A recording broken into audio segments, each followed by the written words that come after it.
దయాంగురాసివి కదమ్మ హరిన్ పతి సేయుమమ్మ నిన్ను నమ్మిన వారికి ఎన్నడూ నాశము లేదు కదమ్మ ఈశ్వరి అని అమ్మవారిని అడుగుతుంది. గౌరీకి పూజ చేసి, గౌరీ మమ ప్రియే దేవి శంకరార్థ శరీరిని, మిగిలిన వాళ్ళందరూ భర్తకు వేరుగా ఉన్నారు, పార్వతీదేవి ఒక్కటి మాత్రమే శంకరుడిలో సహభాగమైంది. అందుకని సౌభాగ్యం అమ్మ నేను పెళ్లి చేసుకోబోతున్నాను. గౌరీ పూజ ఎందుకు చేస్తారు అంటే నేను పెళ్లి చేసుకోబోతున్నాను, అందరూ తన భర్త కన్నా వేరుగా ఉంటారు, భర్త భార్య ఉంటారు, పక్క పక్కన కూర్చుంటారు, నేను అట్లా కూర్చోకూడదు, నా భర్తలో నేను సగమైపోవాలి, నువ్వు అట్లా అయినావు కదా నన్ను కూడా అట్లాగే ఉంచు అని గౌరీ పూజ చేయిస్తున్నారు. గౌరీ పూజ ఉద్దేశం అది. వీడియోలు తీసుకోవడం, కెమెరాలు పెట్టుకోవడం కాలేరా. పెళ్ళి అంటే ఫోటోలు వీడియోలు ఎక్కువైపోయినాయి. అసలు పెళ్లి సంగతి అర్థమైపోవడం లేదు. ఆ పెళ్లి కూతురికి పెళ్లి గురించి ఆలోచన లేదు, పెళ్లి కొడుకు అసలే లేదు. ఎంత పెద్ద కళ్యాణ మండపం తీసుకున్నాం, ఎన్ని వీడియోలు చేసాం, ఏసీ హాల్ ఎక్కడి కాలంలో ఉంటాయి, ఏసీ హాలు లేవు.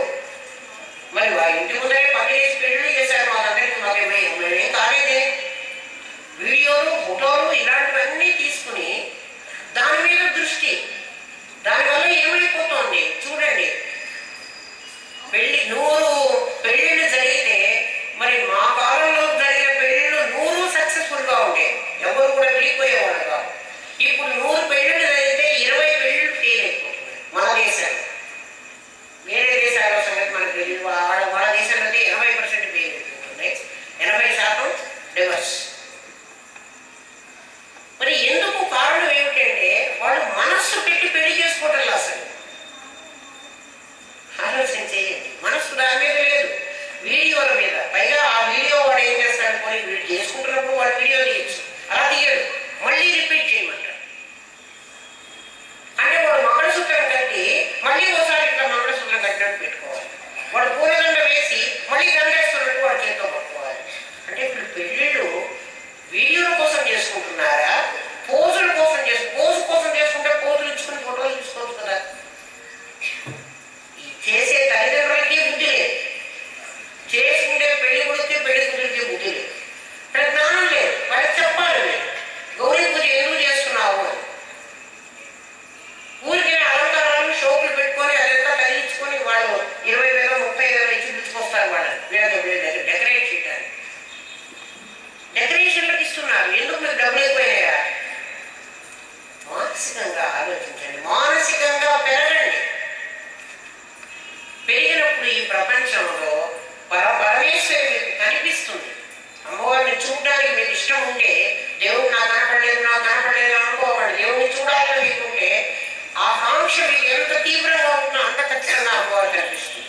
ఆమె చెప్తోంది, ప్రకాశము విమర్శ రెండు నా చేతిలో ఉన్నాయి, పంచకృత్యపరాయణ, నేను సృష్టి స్థితి లయం ఒకటే తీయటం లేదు, మీకు కనపడకుండా తిరోధానం చేసేదాన్ని నేనే, మళ్ళీ అనుగ్రహం చేసి మీకు అంత పరమేశ్వరుడు కనిపించేట్టుగా చేసేవాడిని నేనే. మీకు పరమాత్మ అనుభూతం అవుతాడు, మీకు తెలియబడతాడు, మీరు ఆలోచించండి, మీరు ఆ పని చెయ్యండి అని చెప్తోంది అమ్మవారు. సత్వగుణాల్లో అన్ని 3 సత్వంలో ఉన్నటువంటి వాడు హరిహర బ్రహ్మ, వాళ్ళ భార్యలు లక్ష్మి సరస్వతి పార్వతి. వీళ్ళని కూడా మీరు ప్రతిమోపాసన ప్రతీకోపాసన అహంగ్రహోపాసన అన్న దాంట్లో డివైడ్ చేసుకుని వాళ్ళు ఉన్నారా అంటే ప్రతిమోపాసన వాళ్ళకి నిజంగా ఉన్నారు కాబట్టి వాళ్ళకి ఒక లొకేషన్ ఉండాలి. ఎక్కడ ఉండాలి? కైలాసం, వైకుంఠం, బ్రహ్మలోకం ఉండాలి.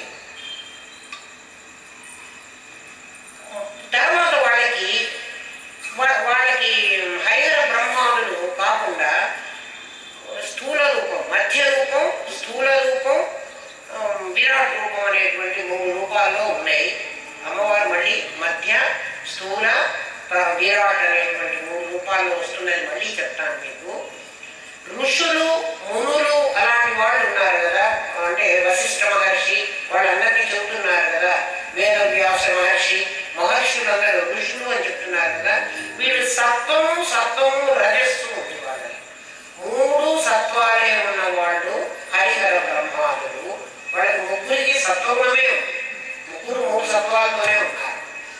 2 సత్వాలు ఉండి ఒక రజస్సు ఉండేటువంటి వాళ్ళు ఋషులు. అందుకే చూడండి, రాముడి కాలంలోనూ వశిష్ఠులు ఉన్నారు. రాముడి కన్నా 4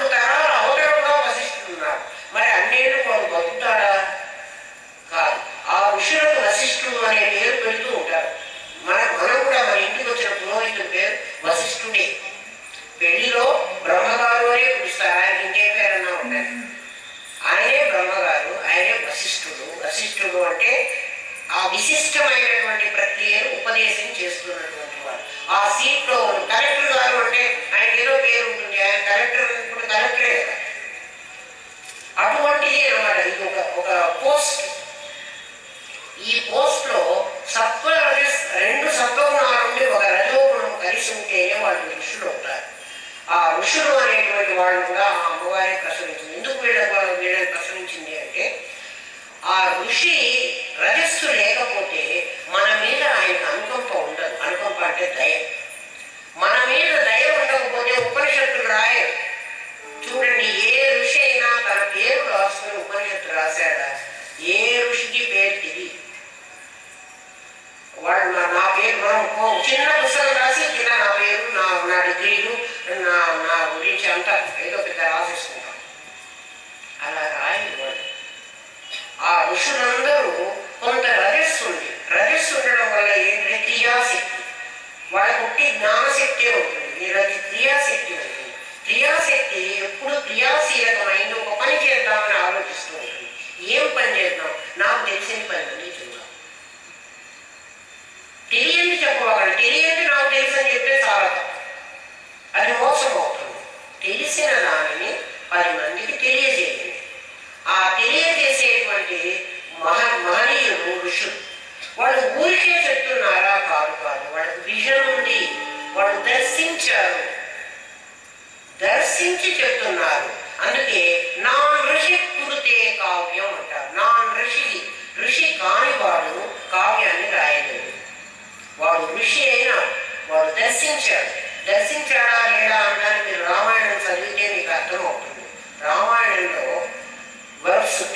క్రియాపదాలు కొన్ని పాస్ట్ టెన్స్ లో ఉంటాయి, భూతకాల క్రియలు ఉంటాయి, కొన్ని వర్తమాన క్రియలు ఉంటాయి, కొన్ని భవిష్యత్ క్రియలు ఉంటాయి. రామాయణం మొత్తం చదివితే భూతకాల క్రియలు కొన్నింట్లో ఉంటాయి. మరి వాల్మీకి మహర్షి రాశాడు. ఆయన భూతకాలంలో జరిగినట్టు రాశాడు. ఆయనకు నారద మహర్షి ఆ విజన్ ఇచ్చాడు, అలా కనబడేటువంటి స్థితి. సంజయుడు కూడా అలాగే ఆ విజన్ చూసే ధృతరాష్ట్రుడికి మహాభారత యుద్ధం అంతా వర్ణించి చెప్పగలిగాడు. అలా జరుగుతుందయ్యా అని సంజయుడు చెప్పాడు. వాళ్ళకి ఆ విజన్ అంటే ఆ దర్శించేటువంటి శక్తి. వాల్మీకి మహర్షికి ఆ విజన్ ఉండబట్టి ఆయన రామాయణంలో కొన్ని భూతకాల క్రియలు ఇలా జరిగింది అని, కొన్ని జరుగుతున్నది అని, కొన్ని జరుగుతుంది అని రాశాడు, భవిష్యత్ క్రియలు. మరి అలా జరుగుతుంది అని ఎలా చూశాడు? రాయాలంటే చూడాలి కదా, జరిగిన విషయాన్ని రాయాలి కదా. మరి ఆయన ఎలా రాయగలిగాడు? అలాగే జరిగింది కదా. ఉత్తరామ చరిత్ర ఇలా జరుగుతుందని వాల్మీకి మహర్షి రాశాడు. సీతాదేవి ఇలా నీళ్ళలోకి వెళ్ళిపోతుంది, అదే భూమిలోకి వెళ్ళిపోతుంది, ఈ సంగతులన్నీ ఆయన రాశాడు. ఎలా రాశాడు? ఆయన దర్శించాడు. నాన్ ఋషి కృతే కావ్యం. ఆయన ఋషి కాకపోతే కావ్యం రాయలేదు. ఋషి అంటే విజన్ ఉన్నవాడు, చూసినవాడు, ఆ శక్తి కలవాడు. అలా రాశాడు. వాళ్ళందరూ కూడా సత్వము రజస్సు అనేటువంటి వాటి వల్ల వాళ్ళు పుట్టారు. ఋషులందరూ అలా పుట్టారు. అందుకే ఋషులు చాలా చూసి చాలా విషయాలు మన కోసమని రాసి పెట్టారు. అది మన సంపద, వాళ్ళ వారసత్వ సంపద మనకు. అది మన తల్లిదండ్రులు ఇచ్చినటువంటి కాగితం రూపాయలు కాదు, వారసత్వ సంపద మనకు అది. తర్వాత సత్వము తమస్సు అనేటువంటి దాంట్లో భోగలాలసులైనటువంటి విద్యాధరుడు, గంధర్వులు వీళ్ళందరూ పుట్టారు. సత్వగుణము తమస్సు, రజస్సులో ఉన్నవాళ్ళు ఋషులు, తమస్సుతో ఉన్నవాళ్ళు విద్యాధర గంధర్వాలు. వాళ్ళు భోగలాలసు, గంధర్వలోకం అని. ఇప్పుడు కూడా జర్మనీని గంధర్వలోకం అంటారు. వాళ్ళు మనుషులు కూడా అలాగే ఉంటారు. మీరు చూస్తే జర్మన్స్ని చూస్తే తెలుస్తుంది, చాలా అందంగా ఉంటారు. వాళ్ళు ఆటలు పాటలు ఎప్పుడు కూడా వాయించుకోవడాలు, గంధర్వులు. సుఖాలు భోగలాలసు. ఇతర దేశాల్లో చాలా మంది భోగాల మీదే ఆధారపడి ఉన్నారు. తమస్సు కేవలం సత్వం లేకుండా రజస్సు తమస్సు మాత్రమే ఉండేటువంటి వాడు భూత ప్రేత పిశాచాలు. భూతాలు ప్రేతాలు పిశాచాలు అంటారే, భూత ప్రేత పిశాచాలు, శాకిని డాకిని కామిని మోహిని, వాళ్ళందరినీ మరి ఆంజనేయ స్వామి వాళ్ళందరినీ కూడా గాలి దయ్యం మూలం నీరు వాలంపునం చుట్టి అని చుట్టి తోకతో చుట్టి అందరినీ పారేశాడు అంటారు కదా, అలాంటి వాడు. అయితే వీళ్ళందరూ ఉన్నారా అండి, ఈ లోకాలన్నీ ఉన్నాయా అంటే మనలోనే అలాంటి వాళ్ళు ఉన్నారు. మనలో దుశ్శాసనులు కీచకులు లేరు. లేకపోతే ఎందుకు ఇలాంటి గొడవలన్నీ జరుగుతాయి? ఇప్పుడు మనం ఎందుకు భయపడుతున్నాం బయటకు వెళ్ళడానికి అంటే మనలోనే ఇటువంటి మనస్తత్వాలు గల వాళ్ళు కూడా ఉన్నారు. అయితే వీళ్ళందరినీ కూడా అమ్మవారే పుట్టించిందా అండి? అమ్మవారే పుట్టించింది. వీళ్ళలో శక్తి కూడా అమ్మవారే. వాళ్ళలో ఉండేటువంటి శక్తి కూడా ఆ శక్తిని వాళ్ళలో ఉపయోగించుకుంటున్నారు.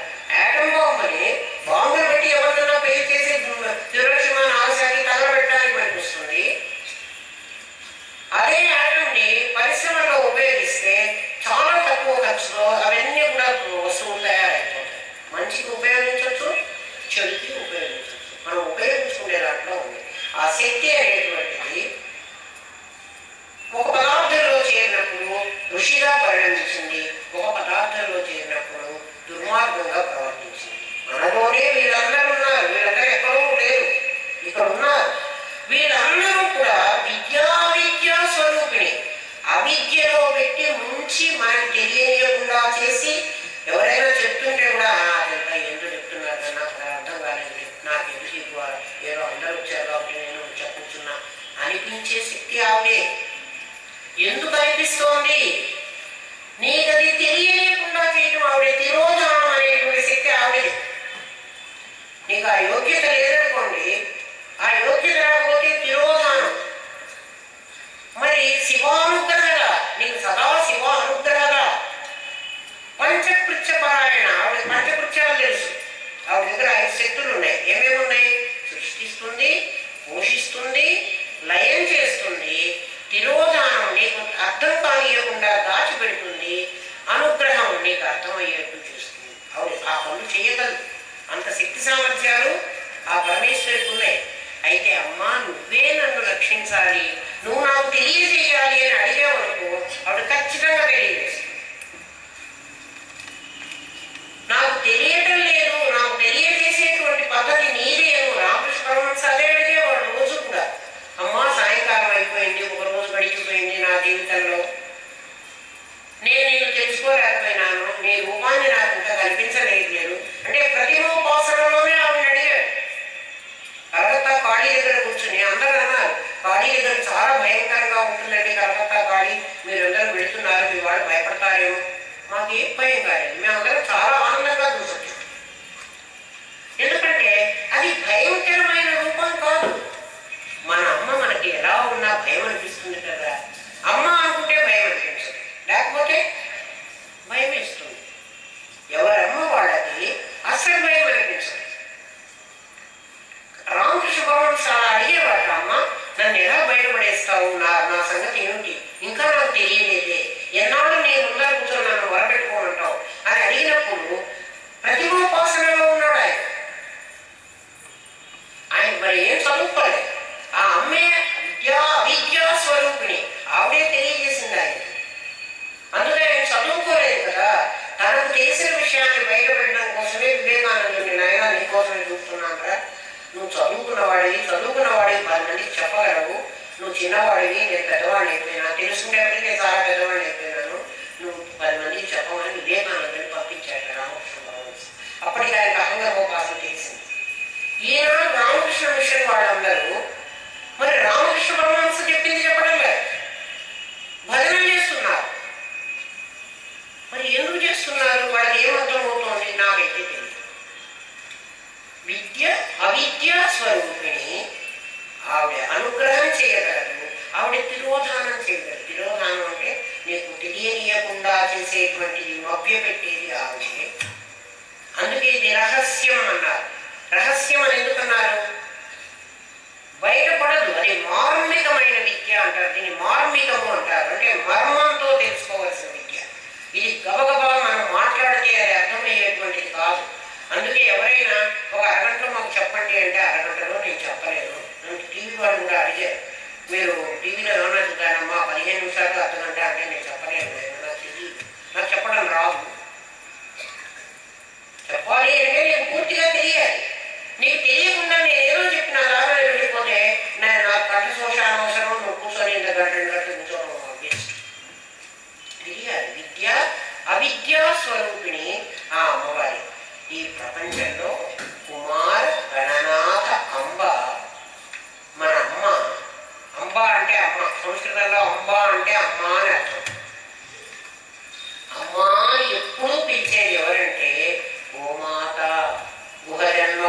అందుకే గోవును మాత అని ఎందుకుంటున్నారంటే అదొక్కటే ఎప్పుడు అమ్మా అని పిలుస్తుంది.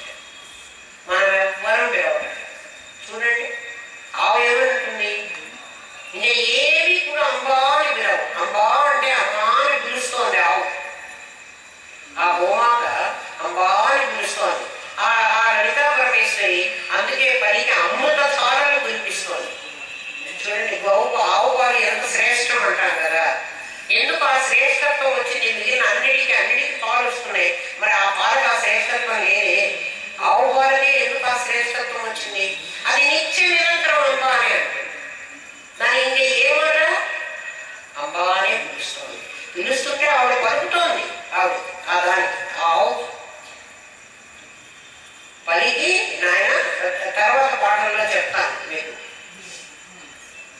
ఎందుకు ఆ అమ్మాయి పని చేస్తోంది, ఆ ఆవుని పోషిస్తోంది. ఆ గోవు ఎందుకు అంత పవిత్రమైంది అంటే, గోవు పవిత్రం కావడానికి శ్రీదేవి భూదేవి అని ఇద్దరున్నారు, విష్ణువు భార్యలు అంటారు. శ్రీదేవి భూదేవి వీళ్ళిద్దరు మనుషులు కాదు. శ్రీ అంటే సంపద. సంపద ఎలా వస్తుందంటే భూమిలో నుంచే వస్తుంది. మనకు లోహాలన్నీ భూమిలో నుంచే వస్తాయి, అన్ని పంటలన్నీ భూమిలో నుంచే వస్తాయి, మనం తినేటువంటివన్నీ కూడా. ఔషధులన్నీ భూమిలో నుంచే వస్తాయి. ఔషధులు అంటే తినే ఈ చెట్ల మందు అని వరుందు అనేటువంటి చెట్టు నుంచి వచ్చినటువంటి మందు అయింది. అవన్నీ భూమిలో నుంచే వస్తాయి. అంటే భూదేవి ఆయనకు భార్య. ఎవరికి భార్య? తల్లి ఏం చేస్తుంది? తల్లి చేసే పని ఏమిటి? ఆ ఇంట్లో ఉన్న వస్తువులన్నీ పచనం చేసి తన పిల్లలకి తన భర్తకి భోజనం కడుపు నిండా పెడుతుంది. ఈ భూదేవి ఏం చేస్తోంది? తనలో నుంచి అనేక రకాలైనటువంటి పదార్థాలను పుట్టించి ఈయన సృష్టించిన ఈ జనాన్నందరినీ పోషిస్తున్నది. అందుకని ఆవిడ ఒక భార్య. ఆవిడ భార్య. ఆవిడ పండించిన పంట శ్రీ సంపద. అందుకని శ్రీదేవి భూదేవి ఇద్దరు భార్యలు విష్ణువుకి. విష్ణు అంటే అర్థం ఏమిటి? సర్వవ్యాపకమైన వాడు. అర్థాలు మారిపోతున్నాయి, నేను గమనిస్తున్నానో లేదో. మీకు తెలిసిన అర్థం వేరు, మీకు తెలుస్తున్న అర్థం వేరు. మీకు తెలిసిన అర్థం విష్ణువు అంటే పీతాంబరధారి, చక్కచక్కర గదా పట్టుకునేటువంటి 4 చేతుల్లో 4 పట్టుకున్నాడు. ఇక ఏం పని చేస్తారన్నా మీరు చెప్పండి. ప్రతి చేతిలో నేను చేతిలో గ్లాస్ పట్టుకున్నా, అమ్మా అని పిలిచారు మీరు. ఇప్పుడు నేను ఈ గ్లాస్ వదిలిపెట్టే కదా మిమ్మల్ని నేను పట్టుకోవాలి. పడిపోతూ అమ్మా అన్నారు, మిమ్మల్ని పట్టుకోవాలి. నా చేతిలో ఆల్రెడీ ఒక గ్లాస్ ఉంది. 8 అయిపోయిందమ్మా, మరి కరెంట్ రాలేదు. మరి వీళ్ళని ఏం చేద్దాం? విద్యార్థి గారు నా వీరికి మా వాళ్ళ మనసును మార్చడం కాగా మా మనుషులే ఎక్కడ కాదు. విష్ణు అంటే సర్వవ్యాపి. సర్వవ్యాపి అయిన అంటే అంతటా వ్యాపించి ఉన్నాడు. ఎవరు? ఆ పరమాత్మ. ఏదిగా వ్యాపించి ఉన్నాడు? పదార్థంగా శక్తిగా వ్యాపించి ఉన్నాడు. ఏ వస్తువులో ఉన్నా చూడు. ఆ పదార్థం సత్తు, ఆ ఎనర్జీ చిత్. సచ్చిత్తులు తప్ప ఈ ప్రపంచంలో ఎక్కడన్నా ఏమన్నా ఉందా చూడండి. అందులో ఒకడు అయ్యా, ఒకడమ్మ. అయ్యా అమ్మ వాళ్ళు వేరుగా, వాళ్ళిద్దరు కలిసి ఒకటి. వాళ్ళిద్దరు ఏం చేస్తున్నారు? భూమిలో నుంచి పదార్థాన్ని పండిస్తున్నారు, పంచభూతాలను సృష్టించారు. ఆమె ఎవరిని కన్నది? ఫస్ట్ వీరమాత వియస్సు ఆకాశాన్ని కన్నది. ఎందుకు ఆమె ఆకాశాన్ని కనడం? ఆకాశం లేకపోతే మనం అందరం ఎక్కడ ఉంటాం కదా? మనం ఉండాలి కదా. అంటే అన్ని వస్తువులకు అవకాశం కలిగించడానికి ఒక ఆకాశాన్ని కన్నది. ఆ ఆకాశంలో తనే వ్యాపించింది. మళ్ళీ తను వ్యాపిస్తే ఏమైపోయింది? ఆ ఆకాశం సదాకాశం. తను చేరడం వల్ల అది చిదాకాశం. చిదాకాశే సదాభాసం దీపితం చిజ్జడాత్మకం ఆపోజ్యోతి స్వరూపంచ నమామి గురునాయకం. నా గురుదేవుడు ఆ చిదాకాశంలో ఎవరుగా ఉన్నాడు? ఆ సద్రూపంగా, ఆ చిద్రూపంగా ఉన్నది నా గురువే. ఎన్నటి ఓవర్స్ అయింది, ఇంకా మరి చాలా సేపు అంటే కష్టం అవుతుంది. మనం ఏదైనా ఇంటి నుంచి అయినా రైతు తెప్పించుకుని అది ఒక